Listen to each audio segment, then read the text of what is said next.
This is LMAO with Sandy Hackett. She has performed all over the world as a regular on the TV hit show Glee, and you might have even seen her on MTV a few times. Give it up for Miss Edi Gibson. I'm so happy to be here. This has been a big dream of mine for a long time. I've come very far. I grew up very poor, and you guys grew up poor? Yeah? I grew up super poor. I grew up so poor, we couldn't even donate to our church because the stuff would just get donated back to us. Yeah, in a cycle of poverty. I was like, I've seen this shirt before. Then I got smart. I started donating our clothes just so they wash that shit and bring it back to us. That worked for years before my mom found out. My mom found out, she took me downstairs in the basement. I thought she was gonna whoop me. She goes, how do we get them to do our taxes? In addition to being poor, I was homeschooled, which is exactly why I'm in front of you right now, performing for pizza. Being homeschooled makes you weird, mostly because your mom is your sex ed teacher. Yeah. So I don't know if you guys did this in your sex ed class. Did you do something where you put a condom on a cucumber? Nope, just me and my mom in a dark basement. We did that at my school, and then my mom made us eat that cucumber for dinner. That's what being homeschooled is like. Like, this was like a condom and cucumber salad. And it tasted lube-esque, but I was too little to know what lube tasted like. Then when I got older, I was like, wait a second. This tastes familiar.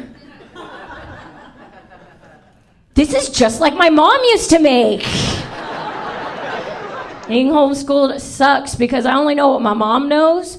And my mom is one of these people who says that she's not book smart, she's street smart, which is exactly what dumb people say. I only know what my mom knows. Like, I can't tell you what the capital of Texas is, but I can tell you what time The Young and the Restless comes on every day. It's not fun, man. I do very well now, though. I can afford to get eyelash extensions. Yeah, thank you. I've had them for 2 years. Not one guy has ever noticed. So I go up to this guy when I got them refilled, and I was like, do you notice anything different about me today? Without looking away from my eyes, he goes, you're not wearing a bra today. And that's easy to please. Like, I had this girlfriend, Kim, and I saw this guy who was perfect for her. So I go up to him, and I said, you should date Kim. He says, what does Kim look like? My phone was dead, so I had to draw a picture of what this bitch looks like, right? This is what I drew. A stick figure with big boobs and a big butt. He looked at it, and he was like, are you kidding me? This girl is beautiful. It's so easy like that. So I have come a long way from being poor. I should be nice to my mom, because we were only poor because my mom had an accident. Actually, she had 6. I'm number 3. How do you accidentally have 6 kids? Shouldn't have used all those condoms on cucumbers. It's been a lot. But I'm doing really well. I even got a boyfriend now. He's tinier than me. Any girls date guys who are smaller than you? No? More tiny wieners for me. Okay. You're messing up. You should date a guy smaller than you, because if he ever hurts you, you fuck that bitch up. I will throw him. He's like, he's little, you know how little guys try to act tough? When we go out and he sees guys staring at me, he'll be like, hey, you looking at my girlfriend? Because she will fuck you up. I'm like, yeah, that's right. I'm crazy. I don't care about anything. I try on underwear at Ross. I will fight everyone in here right now. I met his dad. You know how dads always try to do that thing where they try to scare you? You know, he sat me down. He goes, how are you going to protect my son?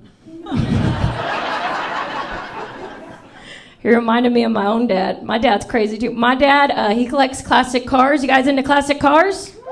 Yeah? Anyone got a classic car? You do? What do you got? That's a stripper's car. I love classic cars, too. I got a 2002 Toyota Corolla. But my dad's got a Shelby Mustang. Now, that's a very nice car. He built it himself. And it's such a nice car that when we drive in it, guys will say things like, hey, your car is beautiful, and your girlfriend isn't too bad either. I know. And my dad will be like, yeah, she is beautiful, and this old hag is my daughter. It's been a good time. I do comedy a lot, and mostly when you do comedy, you're around men. And I've gotten really into tune with how they are. Like, I do this comedy tour every year to raise money for charity.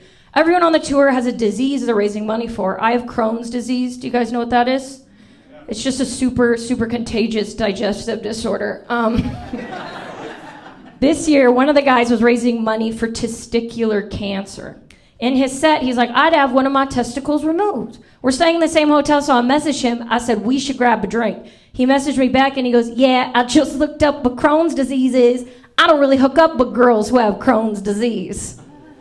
With your broken dick? I was so proud of my response. I was like, you don't hook up with girls who have Crohn's disease. The ball on this guy.